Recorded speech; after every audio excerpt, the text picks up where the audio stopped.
Well, g'day folks, we're back up at the off-grid family compound just for a night. We're going to be doing some work installing a composting toilet in the new insulated outhouse, as well as adding one more heater to the guest cabin. But I just stopped for a view and a hangout. How cool is that? Man, there's some beautiful places to check out here in Canada. Of course, we're in parts unknown, but if you scour around enough, you'll just find something worth stopping to see. Well, a little update of the property. We're coming into late October 2024 here now. Much, if not most, of the canopy has fallen. It's crazy how fast it happens. It was a really weird fall this year. It stayed warm until just recently. So most of the trees have dropped their leaves, but it's still nice. It's cold at night, but right now it's like 15 degrees up here. That's Celsius for you American viewers. So we're gonna get to work here today. Last trip I made up here, I pulled an old deck apart and I brought all this lumber up here. This is all useful to us. We're gonna end up,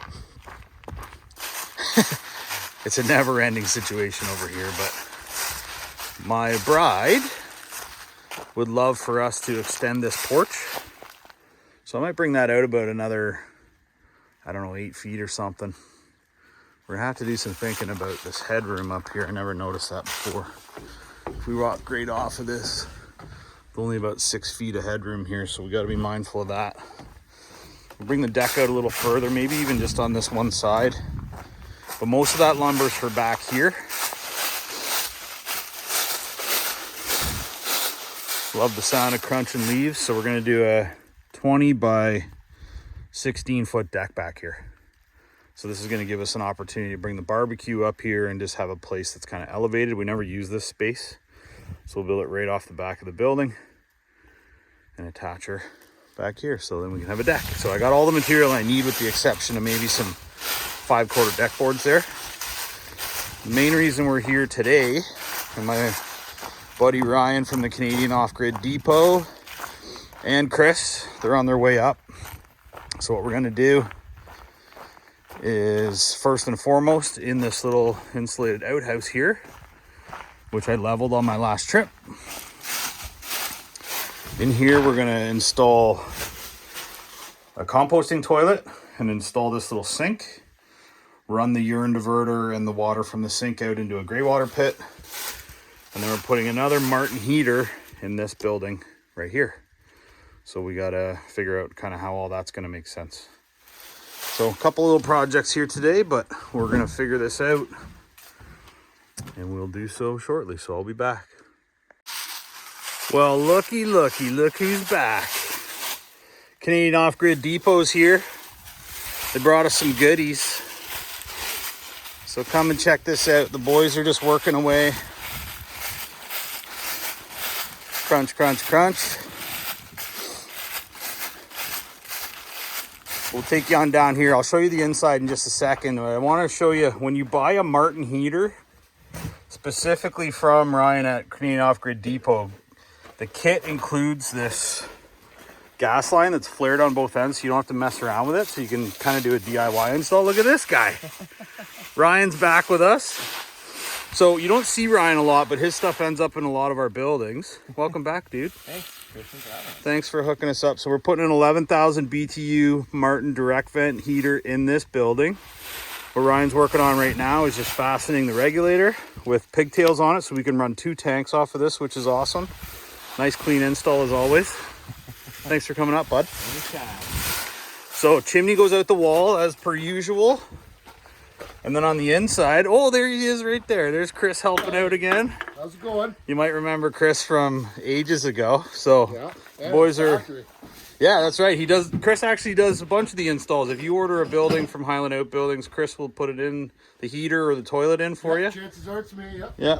So in this building here, guys, this one is probably our most seldom used cabin, but it does get used. So we're putting in an 11,000 BTU heater. This is one of the Martin, what's the model number on this, Ryan? He didn't hear me. Anyways, this one's cool because it's got the sight window in the bottom. So you can act MDV12 VP. MDV12. Yeah. So VP. you can get a smaller one that's 8,000 BTUs. This one's 11,000 BTUs, and in our opinion, the right size for a 160 square foot building.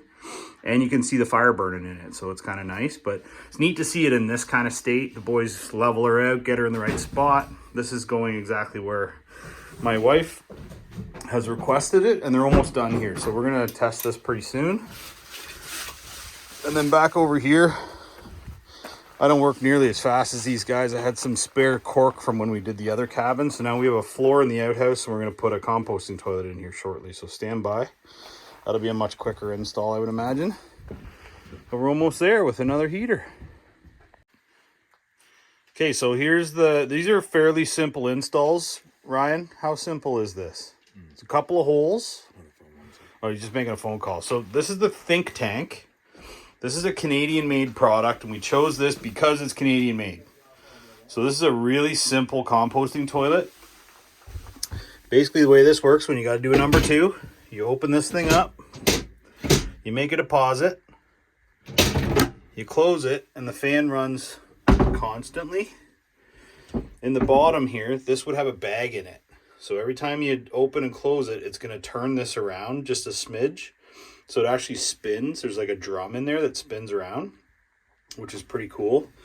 So instead of the incinerating toilet that we have in the other cabin that's really expensive in comparison, this is about a quarter of the cost.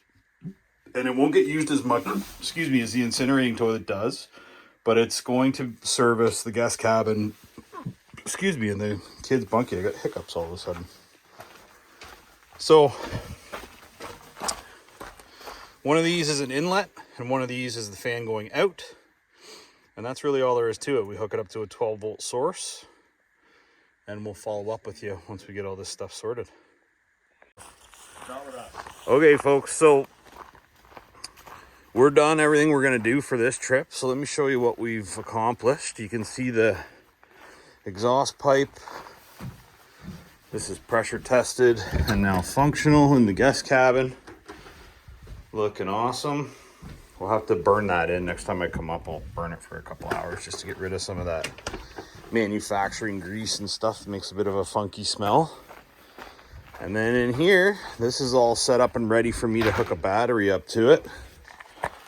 So really simple system. This is the Think Tank Waterless toilet.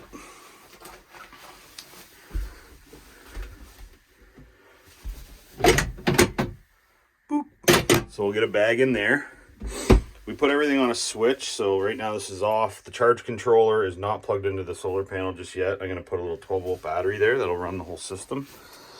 The fans in there, I guess, only take like 5 watts to run, which is very little. So we'll have to just figure out kind of what we're going to use for power there.